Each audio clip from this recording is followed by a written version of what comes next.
زندگی میں ہم سب کو کبھی نہ کبھی ایسی مشکلات کا سامنا ہوتا ہے جن کا ہم نے تصور بھی نہیں کیا ہوتا۔ ایک لمحہ ایسا آتا ہے جب انسان اپنی تقدیر اور حالات سے بیزار ہو جاتا ہے، دل میں سوالات الفاٹتی ہیں، کیوں میں یہ سب برداشت کر رہا ہوں؟ کبھی لگتا ہے کہ ہمارے ارد گرد سب کچھ ٹوٹ رہا ہے اور ہم بے بس ہو جاتے ہیں۔ کوئی راستہ نظر نہیں آتا اور ہمیں یہ سمجھ نہیں آتا کہ آگے کیا کرنا ہے۔ ایسے وقت میں ہمیں یہ سوال خود سے کرنا چاہیے، کیا یہ میری زندگی میں اللہ کی ہدایت کا آغاز ہو سکتا ہے؟ جب مشکلات بڑھتی ہیں اور انسان تھک جاتا ہے تو یہ بھی ایک نشان ہوتا ہے کہ اللہ کی رہنمائی کے آثار ظاہر ہو رہے ہیں۔ اکثر ہم ان لمحوں میں بے اختیار محسوس کرتے ہیں، لیکن اللہ کی ہدایت ان لمحوں میں ہماری مدد کرتی ہے۔ اللہ کی طرف سے یہ ہدایت ایک روشنی کی مانند آتی ہے جو ہمیں اندھیروں سے نکال کر سچائی کے راستے پر لے آتی ہے۔ یہ ہدایت کبھی اچانک آتی ہے اور کبھی وقت لیتا ہے، مگر اس کا اثر ہمیشہ ہمارے اندر ایک نیا حوصلہ اور سکون پیدا کرتا ہے۔ اللہ کی ہدایت کے ذریعے انسان نہ صرف اپنے مسائل کو بہتر طور پر سمجھتا ہے، بلکہ اسے ان کا مقابلہ کرنے کا بھی حوصلہ ملتا ہے۔ زندگی میں ایسا وقت آتا ہے جب ہم محسوس کرتے ہیں کہ جیسے ہم اکیلے ہیں، اور اللہ سے گڑ گڑا کر دعا کرتے ہیں کہ وہ ہمارے راستے کو روشن کرے۔ اللہ کی ہدایت اسی دعا کا جواب ہے جو ہمارے دل کی گہرائیوں سے نکلی ہوتی ہے۔ اللہ کی ہدایت صرف ایک راہ نہیں دکھاتی، بلکہ ہمیں اپنی زندگی کے مقصد کا بھی احساس دلاتی ہے۔ جب انسان مشکل میں ہوتا ہے تو اس کی سوچ محدود ہو جاتی ہے اور وہ اپنی حالت سے نکلنے کا کوئی طریقہ نہیں دیکھتا۔ لیکن اللہ کی ہدایت ایک دروازہ کھولتی ہے جو ہمیں صحیح راستے کی طرف لے جاتی ہے۔ انسان جب اللہ کی ہدایت کو اپنی زندگی میں محسوس کرتا ہے تو وہ صبر اور یقین کے ساتھ اپنی مشکلات کا سامنا کرنے کے قابل ہو جاتا ہے۔ وہ سمجھتا ہے کہ یہ امتحان عارضی ہے اور اللہ کی رضا کے لیے اس پر صبر کرنا ضروری ہے۔ اللہ کی ہدایت کا آغاز۔ جب انسان کسی مشکل میں پھنس جاتا ہے تو اللہ کی ہدایت آنا شروع ہو جاتی ہے۔ اللہ کی رہنمائی کا مقصد یہ نہیں کہ تمام مسائل فوراً حل ہو جائیں گے، بلکہ اس کا مقصد انسان کو ان مشکلات کا مقابلہ کرنے کی طاقت دینا ہوتا ہے۔ ایک فیصلہ کرنے میں آسانی۔ جب ہم زندگی کے مشکل فیصلے آسانی سے کرتے ہیں تو یہ واضح نشانی ہے کہ اللہ ہمیں ہدایت دے رہا ہے۔ یہ فیصلہ کرنے میں آسانی ہی اللہ کی ہدایت کی واضح نشانی ہے۔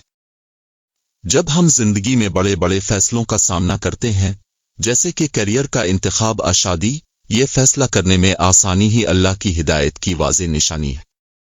مشکل اور کٹھن فیصلوں میں آسانی اللہ کی ہدایت کی واضح رہنمائی دیتی ہے۔ جب آپ مشکل حالات کا سامنا کرتے ہیں، جیسے کہ بیماری یا مالی مشکلات، تو آپ کو اپنے فیصلوں میں صبر اور تحمل کی توفیق ملتی ہے۔ آپ کو اخلاقی اور مذہبی فیصلوں میں بھی رہنمائی فراہم ہوتی ہے۔ آپ کو گناہوں سے بچنے کی توفیق ملتی ہے۔ یہ اللہ کی طرف سے واضح نشانی ہے کہ وہ آپ کو ہدایت دے رہا ہے اور آپ کی زندگی کو آسان بنا رہا ہے۔ جب انسان کی زندگی میں اللہ کی ہدایت آتی ہے تو وہ مشکل فیصلوں کو آسانی سے کر لیتا ہے۔ اللہ کی ہدایت کے ذریعے انسان کو فیصلہ کرنے کی ہمت ملتی ہے۔ جب اللہ ہدایت دینا چاہتے ہیں تو فیصلہ کرنے میں آسانی پیدا ہوتی ہے، جو کہ اللہ کی ہدایت کی واضح نشانی ہے۔ ہمارے مقاصد اور ترجیحات واضح ہو جاتی ہے۔ صبر اور تحمل کی توفیق ملتی ہے۔ اخلاقی اور مذہبی فیصلوں میں رہنمائی اور آسانی ہدایت ملنے کا واضح اشارہ ہے۔ ذاتی اور پروفیشنل زندگی میں توازن آنا اللہ کی طرف سے ہدایت ملنے کی نشانی ہے۔ ہر قدم پر جب ہم آسانی سے فیصلے کرتے ہیں تو یہ واضح نشانی ہے کہ اللہ ہمیں ہدایت دے رہا ہے۔ ایک حدیث میں آتا ہے کہ اللہ اپنے بندوں کے قریب ہے اور جب وہ دعا کرتے ہیں اللہ ان کے دل کی حالت جانتا ہے۔ صحیح مسلم۔ یہ حدیث ہمیں بتاتی ہے کہ اللہ کی ہدایت انسان کی زندگی میں فیصلہ کرنے کی آسانی پیدا کرتی ہے۔ دوگ ایمان میں اضافہ۔ جب ہمارا ایمان بڑھتا ہے تو یہ واضح نشانی ہے کہ اللہ ہمیں ہدایت دینا چاہتا ہے۔ کیا آپ جانتے ہیں کہ ایمان میں اضافہ کیسے ہوتا ہے؟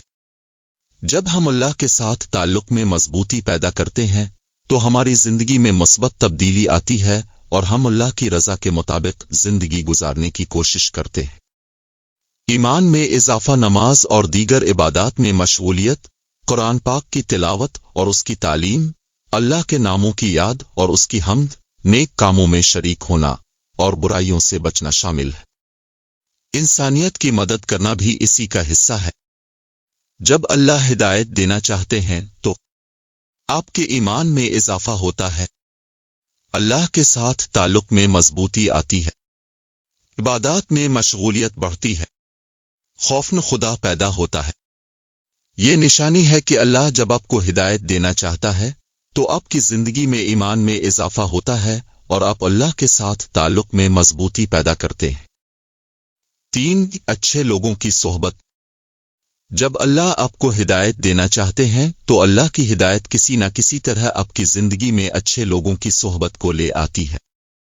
جب اللہ آپ کو ہدایت دیتا ہے تو آپ کے گرد اچھے لوگ جمع ہوتے ہیں جو آپ کو اللہ کے راستے پر چلنے کی ترغیب دیتے ہیں۔ یہ لوگ آپ کی زندگی میں مثبت تبدیلی لاتے ہیں اور آپ کو اللہ کی رضا حاصل کرنے کی کوشش کے لیے ترغیب دیتے ہیں۔ اللہ کی ہدایت کی واضح نشانیاں یہ ہوتی ہے: اچھے لوگوں کی صحبت ملتی ہے جو اللہ کے راستے پر چلنے کی ترغیب دیتے ہیں، پھر مثبت تبدیلی آپ کے اندر آتی ہے اور آپ اللہ کی رضا حاصل کرنے کی کوشش کرتے ہیں۔ ایک حدیث میں آیا ہے، اللہ نے اپنے ہدایت یافتہ بندوں کے ذریعے دوسروں کی رہنمائی کی ہے۔ صحیح مسلم۔ یہ حدیث ہمیں بتاتی ہے کہ اللہ کی ہدایت سے انسان کی زندگی میں اچھے لوگ آ کر اس کی رہنمائی کرتے ہیں۔ 4. امتحان میں صبر اور ثابت قدمی۔ جب ہم صبر اور ثابت قدمی کے ساتھ زندگی گزارتے ہیں تو یہ واضح نشانی ہے کہ اللہ ہمیں ہدایت دینا چاہتا ہے۔ صبر اور ثابت قدمی اللہ کی طرف سے دی گئی بہترین نعمتوں میں سے ایک ہے۔ جب ہم مشکلات کا سامنا کرتے ہیں اور صبر کے ساتھ اس کا مقابلہ کرتے ہیں تو اللہ ہم پر اپنی رحمت اور ہدایت نازل کرتا ہے۔ ایک حدیث میں آتا ہے، مسلمان کے لیے ہر حالت میں بھلا ہے، اگر اسے خوشی ملے تو شکر کرتا ہے اور اگر اسے کوئی تکلیف پہنچے تو صبر کرتا ہے۔ صحیح مسلم۔ یہ حدیث بتاتی ہے کہ اللہ کی ہدایت انسان کو صبر سکھاتی ہے اور اسے مشکلات کا مقابلہ کرنے کی طاقت دیتی ہے۔ 5. سکون اور خوشی کا احساس۔ جب ہم صبر اور ثابت قدمی کے ساتھ زندگی گزارتے ہیں تو اللہ ہمیں ہدایت دینا چاہتا ہے اور ہمارے دل میں سکون اور خوشی پیدا کرتا ہے۔ ایک حدیث میں آیا ہے، اللہ آپ کی چھپی ہوئی دعاؤں کو سنتا ہے اور ان کا جواب دیتا ہے۔ صحیح مسلم۔ یہ حدیث ہمیں بتاتی ہے کہ اللہ کی ہدایت انسان کو سکون اور خوشی دیتی ہے کیونکہ وہ جانتا ہے کہ اللہ ہر حال میں اس کے ساتھ ہے۔ اللہ کی ہدایت انسان کی زندگی میں ایک نیا رنگ بھرتی ہے۔ اللہ ہمیں اور دوسروں کو ہدایت دے اور ہمیں اپنے سیدھے راستے پر چلنے والوں میں شامل کرے۔ آمین۔